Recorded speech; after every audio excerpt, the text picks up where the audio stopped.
ফাঁকি দিয়া বন্ধু মনটা কাড়িলা ওরে বর্ষি কারণে তাবিজ দিয়া প্রাণে মারিলা অন্তরে পিরিতেরি মায়া লাগাইলা তুমি ছাড়া হাই প্রাণে বাঁচা দাই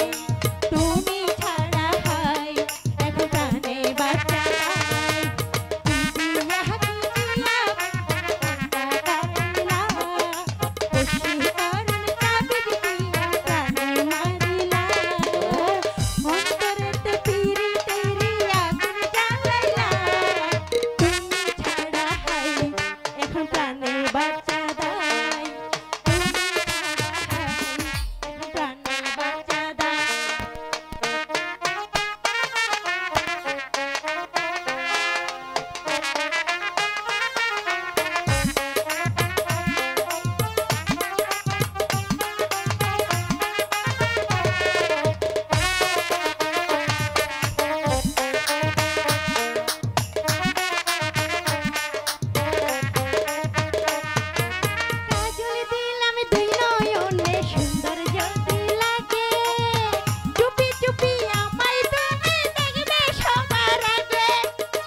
যারা অভিনয় করবেন তারা অভিনয় করবেন, আর যারা মারামারি করবেন তারা পিছে মারামারি করুন, সুন্দরভাবে মারামারি।